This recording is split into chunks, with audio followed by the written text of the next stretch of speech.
اللہ نے فرشتوں کو یعنی ان کے 2 2 3 3 4 4 پار بنا دیے ہیں۔ وہ کیسے؟ یعنی اپنی قوت پرواز کے لحاظ سے متفاوت ہیں، کچھ 2 پروں کی قوت سے اڑتے ہیں، یعنی کچھ 4 پروں کی اور کچھ اس سے بھی زیادہ۔ جس طرح ہمارے ہاں سواریاں ہوتی ہیں، جیسے بائک ہے اس کے 2 پہیے ہیں، اس طرح رکشے وغیرہ ہیں ان کے 3 ہیں، اسی طرح 4 4 گاڑیاں ہیں 4 پہیوں والی ہیں، یعنی یہ فرشتے بھی ایسے ہی ہیں۔ اب جیسے جاندار ہیں، ہم 2 پاؤں پر چلنے والے ہیں، اسی طرح اڑنے والے پرندے ہیں، کوئی ان کے 2 پر ہوتے ہیں، 3 4 اس طرح۔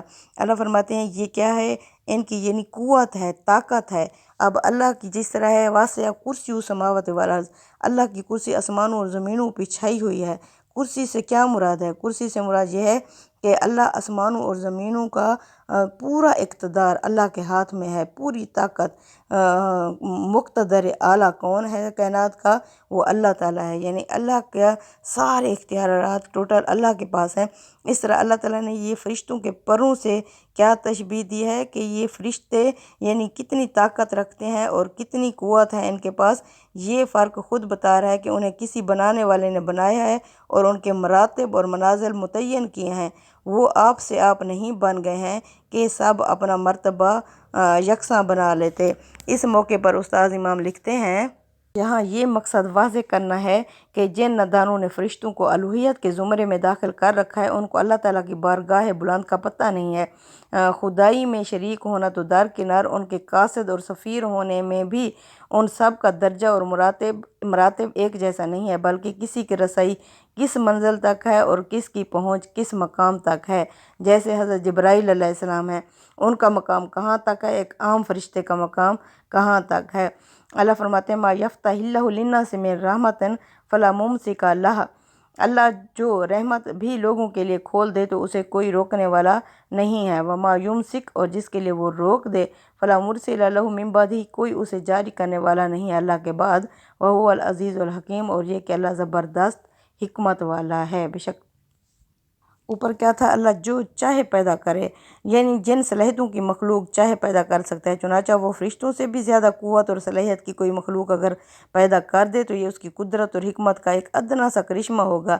اس کے ہرگز معنی یہ نہیں ہوں گے کہ اور نہ ہی ہو سکتے ہیں کہ اس کی خدائی میں وہ کسی کی نوعیت سے۔ اللہ خود فرماتے ہیں کہ اللہ جس کے لیے اپنی رحمت کھول دے تو کوئی اس کو روکنے والا نہیں ہے، اور جس کے لیے روک دے اس کے بعد کوئی اسے جاری کرنے والا نہیں ہے۔ یعنی اللہ اپنے قاعدے اور قانون کے مطابق جس کے لیے چاہتا ہے رحمت کھولتا ہے، جس کے لیے چاہتا ہے بند کر دیتا ہے۔ آگے اللہ فرماتے ہیں آیت نمبر 3 میں، یا ایھا الناس اذکروا نعمت اللہ علیکم، اس لیے لوگو اللہ کے جو احسانات تمہارے اوپر ہیں ان کو یاد کرو، ان کا دھیان کرو۔ حل من خالق غیر اللہ یرزقکم من السماء والارض، کیا اللہ کے سوا تمہارا کوئی اور بھی خالق ہے جو تمہیں رزق دے آسمانوں اور زمین میں؟ لا، نہیں، الہ معبود الا ہوا، اس کے سوا کوئی معبود نہیں۔ فانا توفقون، پھر تم کہاں اوندھے ہوئے جا رہے ہو؟ یعنی جب وہی خالق اور رازق ہے تو اس کے سوا معبود کوئی اور کیوں ہونے لگا؟ ہرگز نہیں، وہی معبود حقیقی ہے۔ پیچھے جو سوال کیا گیا ہے اس کے جواب کا انتظار کیے بغیر یہ بات اس لیے فرما دی گئی ہے کہ مخاطب مشرکین ہیں اور انہیں اس بات سے انکار نہیں تھا کہ زمین اور آسمان کو بنانے والا اللہ ہے اور وہی روزی رساں ہے۔ وَإِن يُكَذِّبُوكَ، اگر محمد صلی اللہ علیہ وسلم اس کے باوجود یہ لوگ تمہیں جھٹلائیں، فَقَدْ كُذِّبَتْ رُسُلٌ مِّن قَبْلِكَ، تو یقیناً آپ سے پہلے بھی رسول جھٹلائے جا چکے ہیں۔ وَإِلَى اللَّهِ تُرْجَعُ الْأُمُورُ، یہ کہ تمام کاموں کی واپسی اللہ ہی کی طرف ہے۔ یعنی ہر امت اپنے رسولوں کو اس طرح جھٹلاتی ہے۔ یہ محمد صلی اللہ علیہ وسلم یہ آپ کے ساتھ ہی نہیں ہو رہا، بلکہ اسی طرح سب نے اپنے رسولوں کو جھٹلایا، اور یہ کہ یعنی کہ لوٹ کر انہیں سارے معاملات بالآخر اللہ ہی کے سامنے پیش کیے جائیں گے۔ آگے آیت نمبر 5 میں اللہ فرما رہے ہیں، یا ایھا الناس، اے لوگو، ان وعد اللہ حق، بے شک اللہ کا جو وعدہ ہے قیامت کا، آخرت کا، وہ سچ ہے۔ فلا تغرنکم الحیاۃ الدنیا، تمہیں نہ دھوکے میں ڈال دے دنیا کی زندگی، ولا یغرنکم باللہ الغرور، اور نہ ہی تمہیں دھوکے میں ڈالے اللہ کے بارے میں وہ بڑا دھوکے باز یعنی کہ شیطان۔ ان الشیطان، بے شک جو شیطان ہے، لکم تمہارا، عدو دشمن ہے، فتخذوہ عدوا، بس تم اسے اپنا دشمن ہی سمجھنا، انما یدعو حزبہ، کیونکہ وہ اور اس کا لشکر بلاتا ہے، لیکونوا من اصحاب السعیر، تاکہ یہ بن جائیں جہنمی۔ لوگو، اللہ کا وعدہ شدھ نہیں ہے، سو دنیا کی زندگی تمہیں ہرگز دھوکے میں نہ ڈال دے، اور نہ وہ بڑا دھوکے باز اللہ کے بارے میں تمہیں کبھی دھوکہ دینے پائے۔ حقیقت یہ ہے کہ شیطان تمہارا دشمن ہے، اس لیے تم بھی اسے دشمن ہی سمجھو۔ اپنے گروہ کو اسی لیے اپنی طرف بلاتا ہے کہ وہ دوزخ والوں میں سے ہو جائیں، اس لیے متنبہ ہو جاؤ۔ الذین کفروا لہم، وہ لوگ جنہوں نے کفر کیا ان کے لیے عذاب شدید، سخت عذاب ہوگا۔ والذین آمنوا، اس کے برعکس وہ لوگ جو ایمان لائے، وعملوا الصالحات، اور نیک عمل کرتے رہے، لہم مغفرۃ، ان کے لیے بخشش ہوگی، واجر کبیر، اور بہت بڑا اجر ہوگا۔ سبحان اللہ۔ اللہ فرماتے ہیں شیطان تمہارا دشمن ہے، بس تم اسے اپنا دشمن ہی سمجھنا۔ یہ کس طرح؟ کیونکہ اللہ تعالیٰ نے جب دنیا کی سکیم بنائی، دنیا بنانے کا اللہ کا مقصد کیا تھا؟ جب اللہ تعالیٰ نے دنیا بنائی تو اللہ تعالیٰ نے تین جو مخلوقات تھیں ان سے امتحان لیا۔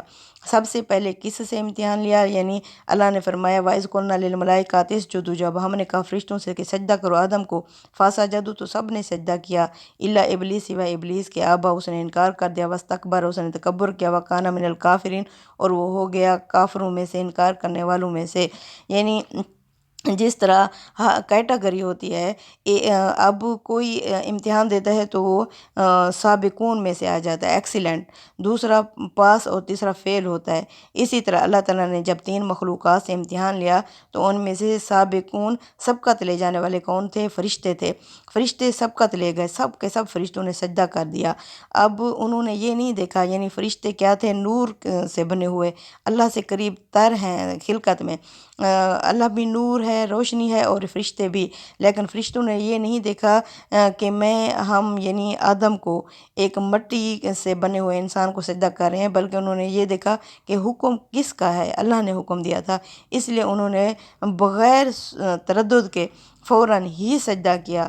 اور دوسری مخلوق کون تھی؟ وہ ابلیس یعنی شیطان تھا۔ شیطان نے سجدہ نہیں کیا، اس نے انکار کر دیا، نہ صرف انکار کیا بلکہ اس نے سرکشی اختیار کی، اس نے اللہ کے اوپر الزام لگایا کہ اللہ تو نے ایسا ہی مجھے حکم ہی اس طرح کا دیا ہے جس سے تو میں گمراہ ہو گیا ہوں، میں سرکش ہو گیا ہوں۔ اس لیے اللہ فرماتے ہیں جو جہنم ہے وہ سرکشوں کا ٹھکانہ ہوگا، یعنی اس میں وہ کون ہوں گے؟ جو غلطی کر کے پچھتانے کے بجائے وہ ہوں گے جو سرکشی اختیار کریں گے، جیسے شیطان ہے، جیسے فرعون تھا، جیسے ابی لہب تھا، اس طرح کے لوگ یہ سرکش ہیں۔ اس طرح یعنی اگر بیوی سرکش ہو جائے تو اس کا پاؤں گھر سے باہر نکل جاتا ہے، یعنی وہ خاوند کے حدوں کو توڑ دیتی ہے۔ اگر اولاد سرکش ہو جائے تو وہ والدین کا گریبان پکڑ لیتی ہے۔ اگر عوام سرکش ہو جائے تو وہ حکومت کے جو قوانین ہوتے ہیں ان کو توڑ دیتی ہے۔ اس کو کہتے ہیں سرکشی، یعنی غلطی تو معاف ہو سکتی ہے لیکن سرکشی معاف نہیں ہو سکتی۔ شیطان نے سرکشی کی۔ تیسری مخلوق کون تھی؟ انسان تھا۔ انسان نے کیا کیا؟ غلطی کی، لیکن غلطی کرنے کے بعد کیا کیا؟ توبہ طیب ہوئے، معافی مانگی۔ اس لیے اب اللہ نے ہمارے ساتھ شیطان لگا دیا ہے۔ اللہ فرماتے ہیں اللہ نے جب ہمیں وہاں سے نکالا تو اللہ نے کیا فرمایا؟ اللہ نے فرمایا اتر جاؤ یہاں سے، تم ایک دوسرے کے دشمن بن چکے ہو، یعنی انسان اور شیطان۔ فَإِمَّا يَأْتِيَنَّكُم مِّنِّي هُدًى، تمہارے پاس آتی رہے گی میری طرف سے ہدایت، فَمَن تَبِعَ هُدَايَ، جو پیروی کرے گا میری ہدایت کی، فَلَا خَوْفٌ عَلَيْهِمْ وَلَا هُمْ يَحْزَنُونَ، ان کے لیے خوف ہوگا اور نہ ہی وہ غمگین ہوں گے۔ یعنی خوف کیا ہے؟ ہمیں دنیا میں ماضی کا پچھتاوا اور مستقبل کا خوف ہوتا ہے، لیکن جنت وہ ہوگی جس میں نہ ماضی کا پچھتاوا ہوگا نہ مستقبل کا خوف ہوگا، کیونکہ یہ دونوں چیزیں دنیا میں ہمیشہ ہمارے ساتھ لگی رہیں گی، کیونکہ یہ پرفیکشن کی زندگی نہیں ہے۔ پرفیکٹ زندگی جو ہے آگے رکھی ہوئی ہے، وہ آخرت کی زندگی ہے، اس لیے آخرت میں نہ اس کا خوف ہوگا اور نہ ہی غم ہوگا، اس لیے اسے جنت کہا گیا ہے۔ تو اللہ فرماتے ہیں اب کیا ہے، ہر انسان کے ساتھ ایک شیطان لگا ہوا ہے۔ شیطان کیا کرتا ہے؟ ہمیں ہر نیک کام سے روک دیتا ہے۔ اس نے کہا تھا اللہ تعالیٰ میں تیرے سیدھے راستے پر بیٹھ جاؤں گا، وہ سیدھا راستہ کون سا ہے؟ دل ہے، ہمارے دل کے اوپر بیٹھا ہوا ہے، یہ پمپ کرتا ہے۔ اب اس نے کہا تھا میں آگے سے وار کروں گا، پیچھے سے کروں گا، دائیں سے کروں گا، بائیں سے کروں گا، لیکن میں انہیں جنت میں نہیں آنے دوں گا، میں ہر طرح سے انہیں ورگلاؤں گا، یعنی میں ان کے مستقبل سے انہیں ڈراؤں گا، ان کے ماضی کے سے انہیں مثالیں دوں گا، ان کی دائیں طرف سے ہر خیر سے ان کے ہاتھ روکوں گا، گا، بائیں طرف سے میں ان کے ہر گناہ سے ان کا کام کرواؤں گا۔ لیکن پھر بھی دو راستے چھوٹے ہوئے ہیں، اوپر اور نیچے والا، یعنی ہم اللہ سے پہلے توبہ کریں گے، پھر ہم سجدے میں جائیں گے۔ اس طرح اللہ کے ساتھ کنیکشن کے لیے ہمارے اوپر اور نیچے کا جو راستہ ہے وہ کھلا ہوا ہے۔ ہم اس طرح یعنی اس کے اوپر پابندی نہیں ہے۔ ہم غلطی اگر ہو گئی ہے، غلطی انسان غلطیوں کا پتلا ہے خطاؤں کا، اگر اسے ہو جائے تو کیا ہے، پھر یہ جو دروازہ اللہ نے کھول دیا ہے، ہم اللہ سے توبہ کر سکتے ہیں۔ اللہ فرماتے ہیں یہ لوگو شیطان تمہارا دشمن ہے، اسے اپنا دشمن ہی سمجھنا، کیونکہ ہمارا امتحان اس کے ساتھ ہے، یہ ہمیں دن رات ہمارے ساتھ لگا ہوا ہے، اب ہم اس کے نرغے میں ہیں۔ اگر ہم اللہ کے حدود کی پابندی کریں گے تو یہ انشاءاللہ ہار جائے گا۔ یہ ہمیں ورگلاتا ضرور ہے لیکن اس کا زور نہیں چل سکتا۔ ہم اس کے زور کو توڑیں گے، وہ کس کے ساتھ توڑیں گے؟ عمل صالح کے ساتھ توڑیں گے۔ تو اللہ فرماتے ہیں جو اس کے برعکس ایمان لائے اور نیک عمل کرتے ہیں ان کے لیے بخشش اور بہت بڑا اجر ہوگا۔ آگے آیت نمبر 8 میں اللہ فرماتے ہیں افمن زُیّنَ لَهُ سُوءُ أَعْمَالِهِ فَرَآهُ حَسَنًا، یہ نہیں مان رہے تو اس میں تمہارا کوئی قصور نہیں ہے محمد صلی اللہ علیہ وسلم۔ پھر کیا وہ جس کی نگاہوں میں اس کا برا عمل خوش نما بنا دیا گیا ہو، وہ اسی کو ہی اچھا سمجھنے لگا ہو۔ فَإِنَّ اللَّهَ يُضِلُّ مَن يَشَاءُ، بے شک اللہ پھر گمراہ کر دیتا ہے اپنے قاعدے اور قانون کے مطابق جس سے چاہتا ہے، وَيَهْدِي مَن يَشَاءُ، اور جس سے چاہتا ہے اپنے قاعدے اور قانون کے مطابق ہدایت دیتا ہے۔ قاعدے اور قانون کا مطلب یہ ہے کہ اللہ کو پتہ ہے، اللہ کو معلوم ہے یہ بندہ ہدایت پانا چاہتا ہے، اللہ اسے ہدایت دے دیتا ہے۔ جو نہیں پانا چاہتا اللہ اپنے قاعدے اور قانون کے مطابق اس پہ مہر لگا دیتا ہے۔ اس کی مثال ایسے ہے جیسے ایک ہی لیکچر دیا جاتا ہے کلاس میں، ایک بچہ ایکسیلنٹ آ جاتا ہے، ایک فیل ہو جاتا ہے، اس میں ٹیچر کا قصور نہیں ہوتا۔ جو محنت کرتا ہے وہ کامیاب ہوتا ہے، جو نہیں کرتا وہ ناکام ہوتا ہے۔ اسی طرح بارش برستی ہے، ایک ہی زمین پر برستی ہے، کچھ زمین ہوتی ہے زرخیز، وہ اسے چوس لیتی ہے، اس سے بہترین پیداوار اگاتی ہے۔ کچھ بنجر ہوتی ہے جس سے کانٹے دار جھاڑیوں کے سوا کچھ نہیں نکلتا۔ اس طرح انسانوں کے لوگوں کے دل بھی ایسے ہوتے ہیں، کوئی نرم دل ہوتا ہے اور کوئی سخت دل ہوتا ہے۔ اللہ فرماتے ہیں فَلَا تَذْهَبَ نَفْسُكَ، محمد صلی اللہ علیہ وسلم آپ اپنی جان نہ گھلا دیں، علیہم ان کے پیچھے، حسراتاً افسوس میں، حسرت میں کہ یہ ایمان کیوں نہیں لاتے۔ ان اللہ علیم بما یصنعون، بے شک اللہ جانتا ہے جو یہ کرتے ہیں۔ ہمارے یہ کفار قریش نہیں مان رہے آخرت کو، تو کیا ہے اللہ آگے ایک مثال سے سمجھا رہے ہیں کہ کس طرح اللہ دوبارہ اٹھائے گا۔ واللہ الذی، اللہ تو وہ ذات ہے، ارسل الرياح، جو بھیجتا ہے ہواؤں کو، فَتُثِيرُ سَحَابًا، پھر وہ اٹھا لیتی ہیں بادلوں کو، فَسُقْنَهُ إِلَى بَلَدٍ مَيِّتٍ، پھر وہ اللہ برسا دیتا ہے انہیں مردہ زمین کے اوپر، فَأَحْيَيْنَا بِهِ الْأَرْضَ، پھر زندہ کر دیتا ہے اس بارش سے زمین کو، بعد موت ہے اس کے مرنے یعنی سوکھ جانے کے بعد، کذالک النشور، اسی طرح اللہ تمہیں اٹھائے گا۔ اللہ فرماتے ہیں زمین سوکھی پڑی ہوتی ہے، اللہ کیا کرتا ہے پہلے خوشخبری کے طور پر ہواؤں کو بھیجتا ہے، اسی طرح اللہ رسولوں کو بھیجتا ہے خوشخبری بنا کر، پھر کیا ہے اللہ فرماتے ہیں ایسی نیک ہستیوں کو اللہ بادلوں کی طرح اٹھا لیتا ہے، پھر یہ نیک ہستیاں کیا کرتی ہیں اللہ کا ایسے پیغام آگے جا کے پہنچاتی ہیں، پھر جو زرخیز زمین ہوتی ہے وہ ایسے نیک ہستیوں کی بات مان لیتی ہے اور وہ زندہ ہو جاتی ہے، دلوں کی زمین زندہ ہو جاتی ہے مرنے کے بعد۔